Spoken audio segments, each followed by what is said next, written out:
appreciation for ingenuity has been in my blood ever since.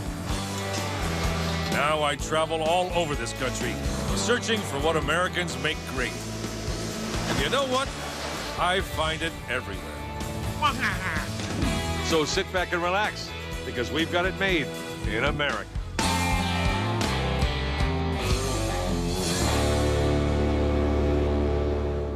Imagine for a moment it's the late 18th century, somewhere in northwestern Ohio. You're walking beside your horse, making sure the plow line is straight, when you notice this thick black stuff on the ground, oil. Today, that would be great news, but not then. Automobiles and kerosene heaters, they hadn't even been invented, and neither had the process that would make them all possible, oil refinement.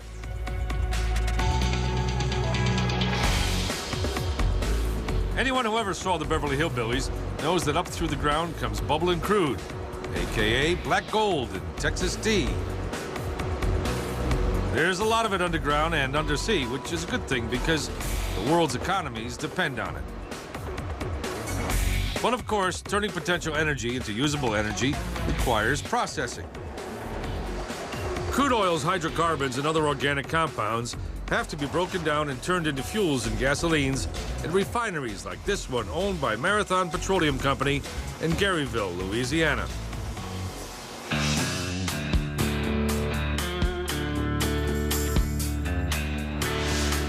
The refinery is in St. John the Baptist Parish, established early enough in the 18th century to be known as Louisiana's second permanent settlement. The area has a history of sugarcane production. And even today, 400 acres of the refinery's land is devoted to a working sugarcane farm.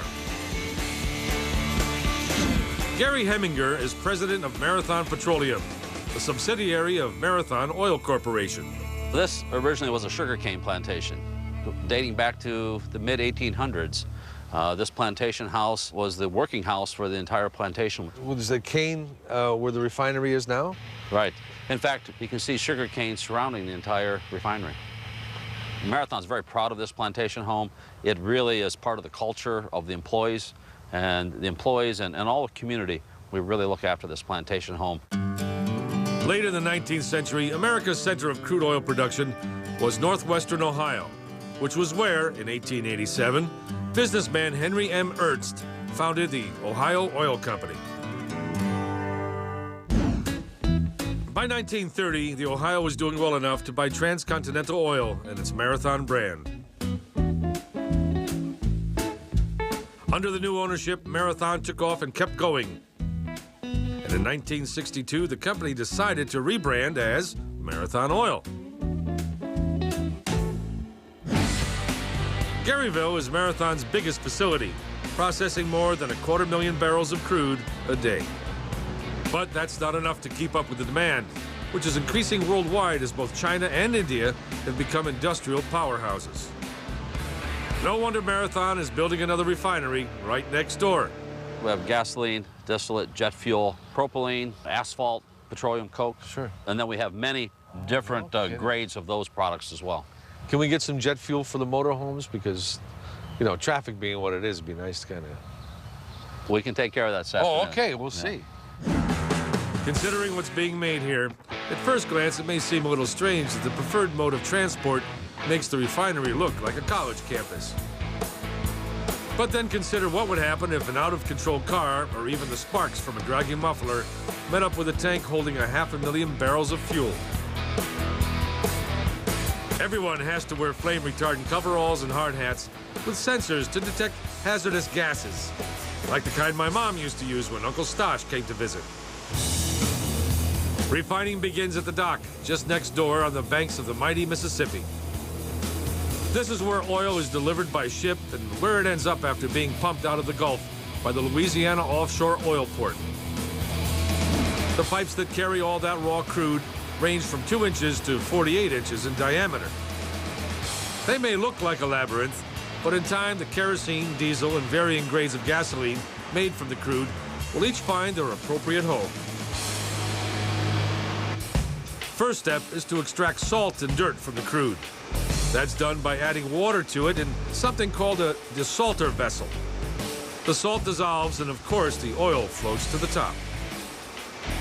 From there, it's piped to the heater for distillation. What enters the 700 degrees as a gooey liquid exits as a vapor, which then goes to the fractionator. That sounds like a ridiculous name until you learn that what comprises crude oil are various portions, that is, fractions of gasoline, kerosene, and diesel. Each fraction rises through the column's perforations, cooling as it goes, and when it reaches the temperature just below its particular boiling point, it again becomes liquid and is piped away for more processing. So let's review. E equals mc squared times the sum of the squares of the sides of a right triangle. And if Superman squeezes coal hard enough, it turns into diamonds. You know, the real mystery is how anyone ever figured all this out in the first place. When we come back to the Marathon Refinery, we get full of energy without any caffeine. Then stay tuned for a simple lesson in life-saving science at the Cape Hatteras Lighthouse. This program is brought to you in part by YellowPages.com. Need something? You need YellowPages.com.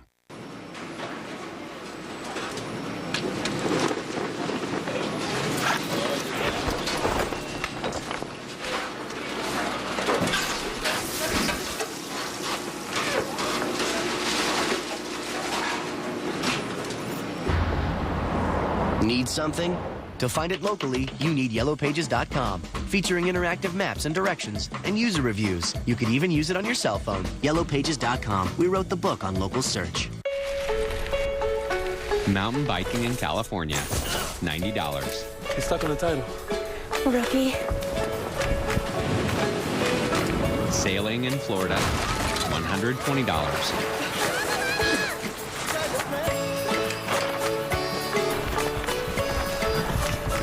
Weekend at Dude Ranch, $250. Adding a little adventure to your life, priceless. Broaden your travel horizons at priceless.com. It's the 5-minute challenge. Trigger spray versus new Roundup Pump and Go sprayer. With up to 5 minutes of continuous spray, Pump and Go kills weeds, not your hands. New Roundup Pump and Go. Hard on weeds, easy on you. Cash and Treasures is back with all new adventures. Look at it shine. Don't miss all new episodes of Cash and Treasures tonight at 10, only on the Travel Channel. Geez, Mike, I had no idea. Yeah, still getting used to it ourselves. Hey, you want to take a peek? Quite a sight, eh? Digital cable, digital telephone, high-speed internet. I'm gonna get emotional. Oh gosh, it changes your life. Get a lot less sleep. Yeah. The Cox Bundle of Joy, bundled together to save you money. And I promised myself I wouldn't cry. ESPN, how can I help you? John Anderson is at extension 5634. Have a good day. Stan, got a message for you. Production meeting, 2 o'clock. Okay, cool. Thanks, man. No problem. Come see us at Infinity of Baton Rouge, Airline Highway, 2 miles south of Segan Lane.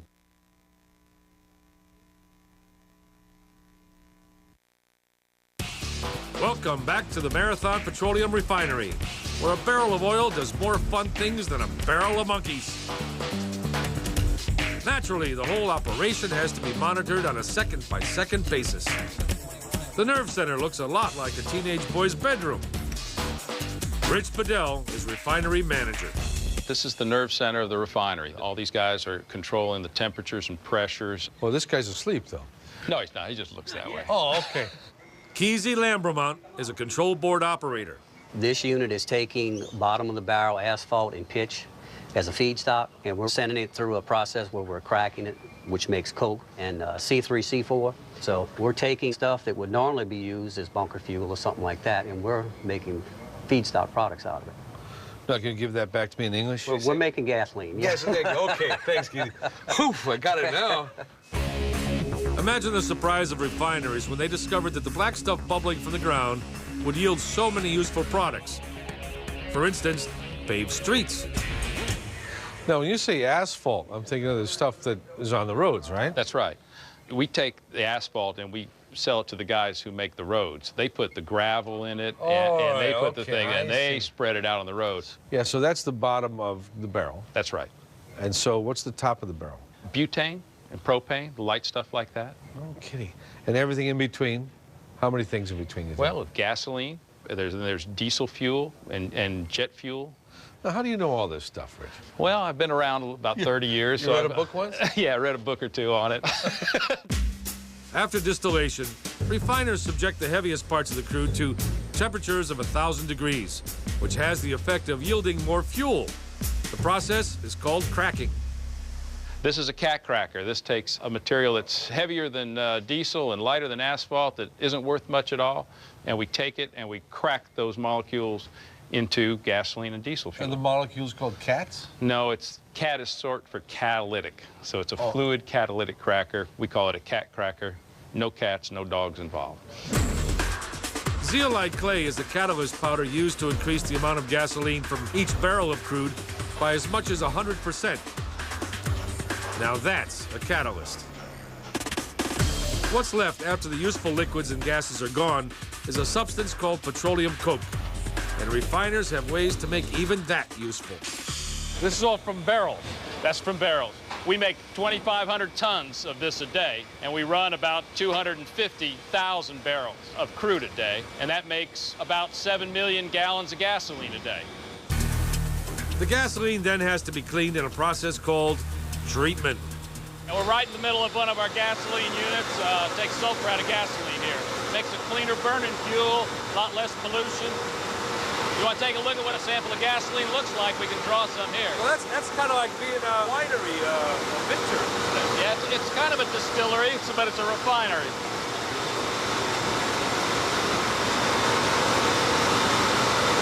That's clean gasoline, has almost all the sulfur taken out of it. That's pure gasoline. Pure gasoline right there. We put that in the average car. Is that a good thing or is it lower octane? This is pretty high octane. This is probably about 92, 93 octane material. Octane is a measure of how resistant gasoline is to knocking. That is, firing before it's sparked. To make sure each blend has a proper rating, Nick Wagaspak runs samples in the knock lab. We have a knock meter here, and you can also listen as the knock becomes louder. Knocking means the pistons are out of sync. On the other hand, purring means that the pistons, thanks to the right octane, are firing as synchronously as the Radio City Rockettes. Now, are the different brands different?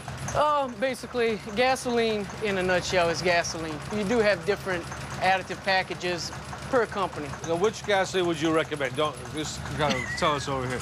Marathon. Gotcha, okay. Marathon, you say? Yes, sir. Yeah. Marathon fills up gas tanks to the tune of 6.6 billion gallons a year as it ships to both distributors and Marathon's 6,000 retail stations in the Midwest and Southeast. Yeah, I want you to take some of our best product with you right here. Okay. Thank you. Whoa. Nice. Well, thanks again. And all right. Say hi to everybody. Keep up the good work. All right. See you later.